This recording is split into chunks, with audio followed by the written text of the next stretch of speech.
What if I told you that you can get approved for high limit credit cards? What if I told you that you can do this without proving your income? Most people think that you have to prove your income in order to get high limit credit cards, but today I'm going to talk about which banks and which lenders will actually approve you without you having to show proof of income, even if you don't have that traditional income proof. I've helped countless people understand how banks work, and I've helped them understand the different laws so that they can go out there and get no-doc loans and no-doc funding. The banks are required by law to give us no-doc funding and no-doc loans. So make sure you're sticking around for this video so that you guys understand how to be able to do this yourself. But more importantly, man, like, comment, and subscribe if you're brand new. If you invest in me, I'll invest in you. So I got my notes here, so I'll just be referring to my notes. We have a different setup right now. I'm just in my kitchen. Wanted to kind of just switch things up, man. How you guys doing? So the first thing I want to talk about is the biggest myth about income verification. What most people believe is that banks will always verify income before approving you for high limit credit cards. The reality is they may do this, but according to the law, this income really shouldn't even be a factor in their approval process. They'll use this to manipulate you and use this to make you think a certain thing, but the reality is it's not true, okay? And you can hold them to that. Now here's the truth. Many banks approve based off of internal scoring, credit worthiness, and banking history rather than a strict income documentation, okay? So to the credit worthiness aspect, okay, and to the banking history aspect, these are some of the key factors that banks look at so that they can automatically approve you, okay? And they have a system that they do to qualify you for these quote unquote loans. But we all know that they're not giving quote unquote loans, okay? And also there's some banks that do soft pulls, okay? And we'll talk about some of those banks that do a soft pull so that you can actually go and apply, do more of a pre-approval so that you can determine whether or not you should, if your credit is in good standing to even get approved by that company. So this is how banks determine your credit worthiness. Number one, an internal banking relationship matters. So the more accounts that you have through this bank, such as a checking account, a savings account, the way you pay your bills within that bank will determine whether they will approve you. So they are able to see your transaction history. And essentially there are some banks that will more approve you based off of your cash flow versus your actual credit or like a formal proof of income. So you want to maintain a good relationship with your banks. You want to make sure you have good transactional history through them. You want to make sure that you don't have any, obviously you don't want to have any late payments or things in that nature, overdraft accounts and stuff like that. Any bank that you kind of have a bad relationship with, understand it's going to be hard for you to get funding. But if you've been with a bank for a long time, especially if you've been banking with credit unions, and we'll talk about that, they're actually going to be more inclined to give you funding regardless of your credit score. It doesn't change the fact that you'll still need a good credit. The better your credit, the better the opportunity it is for you to actually get funding. So push towards getting good funding. Push towards having good credit, because if you have good credit, then banks essentially can't make an excuse as to why they can't give you funding. You get that? So make sure that you have a high credit score. If you have a high credit score, then they don't have to look at your income. All right, this is why I tell people, if you have a 680 or better, then you are actually in a better position of negotiation power when it comes to getting funding. So taking a look at the consumer laws, and we can challenge the fact that they don't actually loan us money. We can challenge the fact that the money comes from the Federal Reserve. We can challenge the fact that we gave them a promissory note. We can challenge them on all of these things, but you put yourself in a way better position if you have good credit.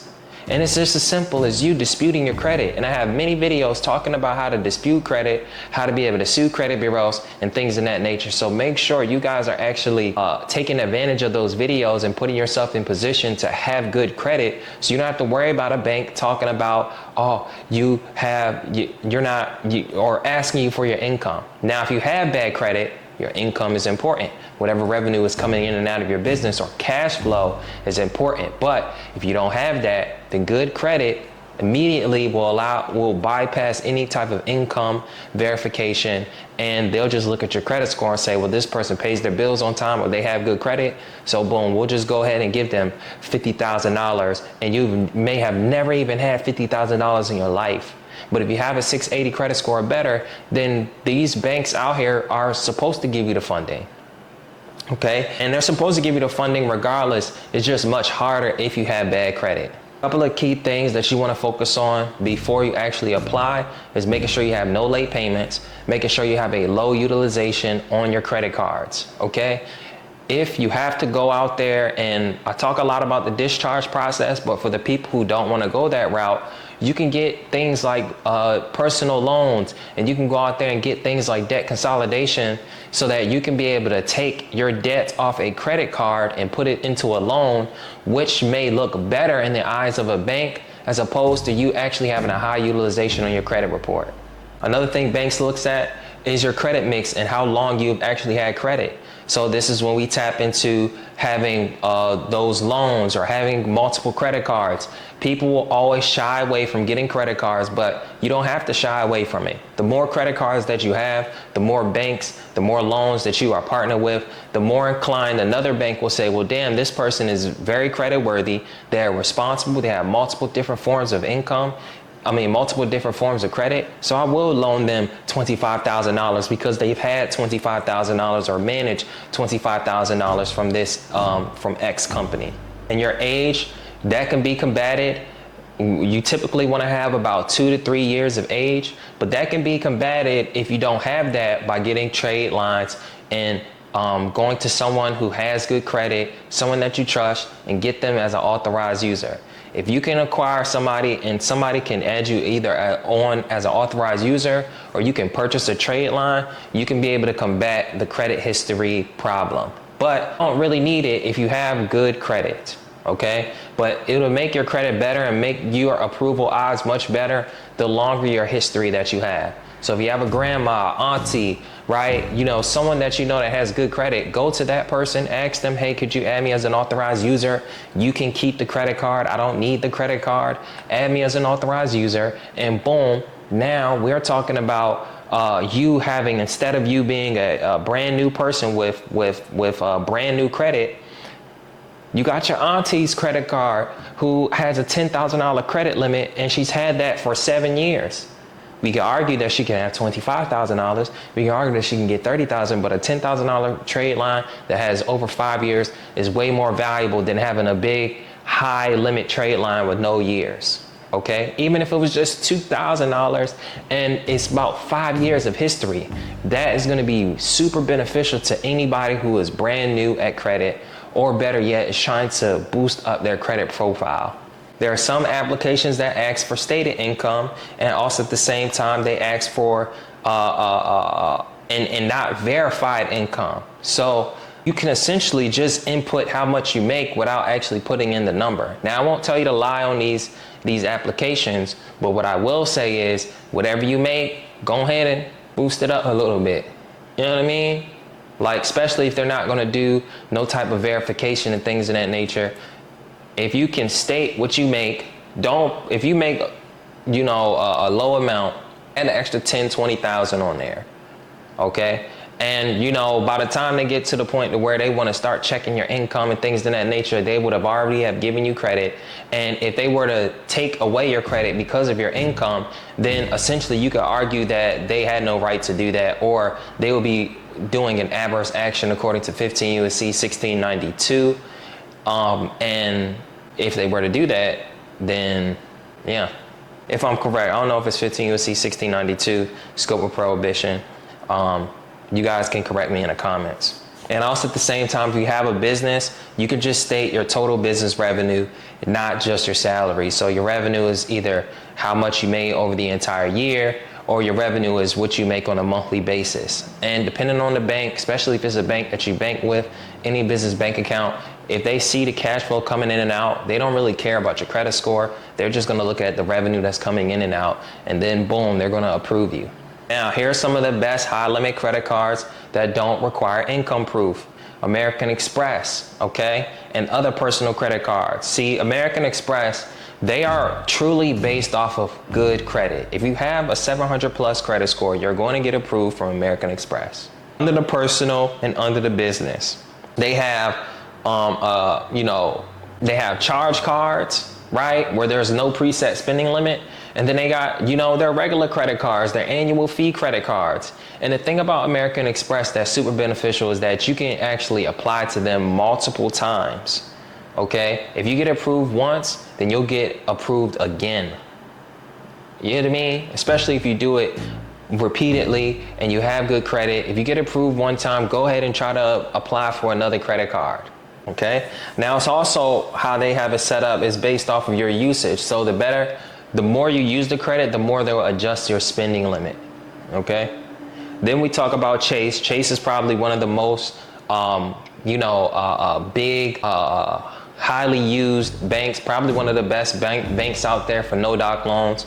They got the Chase Sapphire Preferred, and then they got the Chase Ink Business Card. These cards are probably one of the most super effective credit cards because number one, they're going to give you high limits, but also number two, if you get the personal card, then you can get the Ink Business. Dig me? So you can get up to 5 credit cards within 24 months through Chase. So there's a 524 rule to where when you apply for one card through Chase, what's going to happen is you only have a chance to apply for it 5 times within 24 months. And it kind of breaks down from month to month. But obviously, if you have a strong credit score and a relationship with them, then they'll give you high limits. All right. So don't apply to Chase until you have good credit. Okay. If you don't have good credit, don't apply to Chase for their credit cards.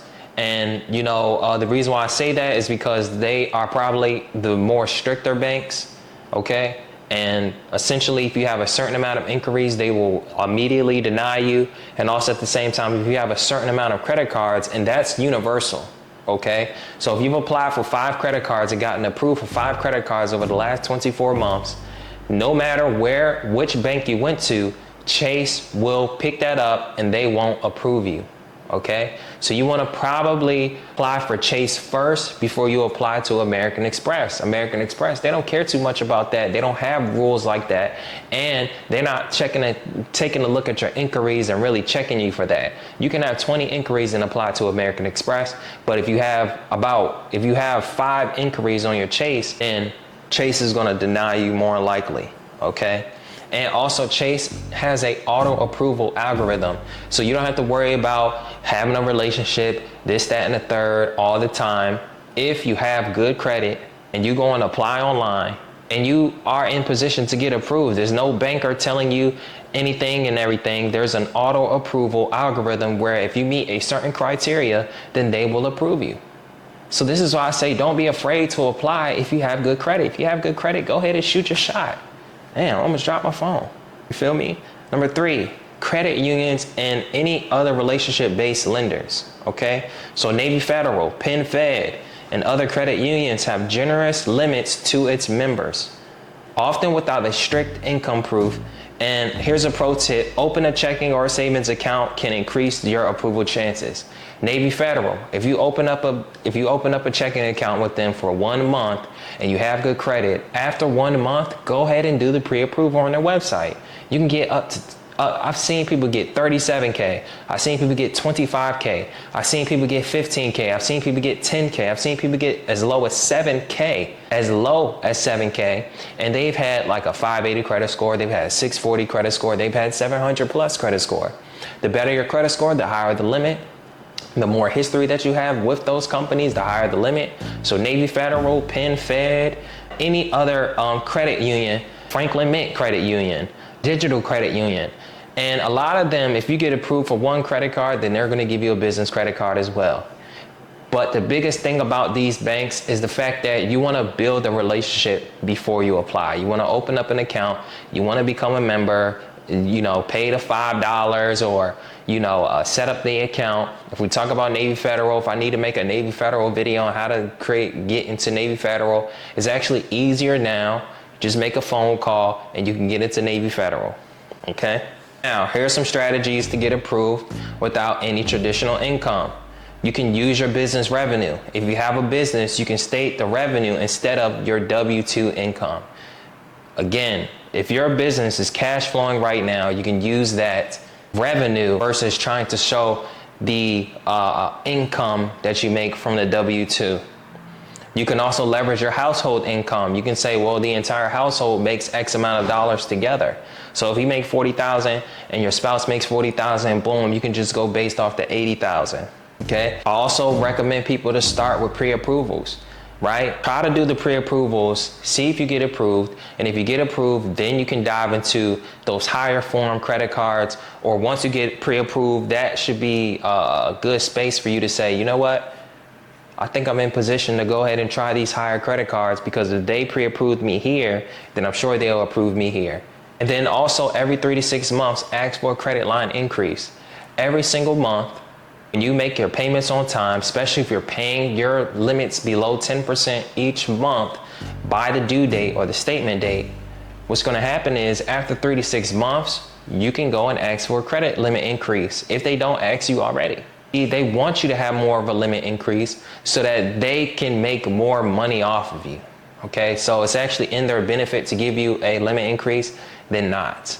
Okay, but you have to be taking care of your credit in that specific credit card in order for them to do a limit increase. I always tell people, before you do a limit increase, pay your balance all the way down, then ask. Okay, and most times, most banks do a pre-approval. So if you think about it, if you're going on a scale of growing your credit and you're having all your credit cards every 3 to 6 months increase, you can reach $100,000 in credit just by asking for a limit increase every 3 to 6 months. And especially if you have multiple credit cards and you've gotten them at the same time, and you go and ask for increases all at the same time, your credit is going to increase the more and more that you build on it, the more and more that you take and manage your cards.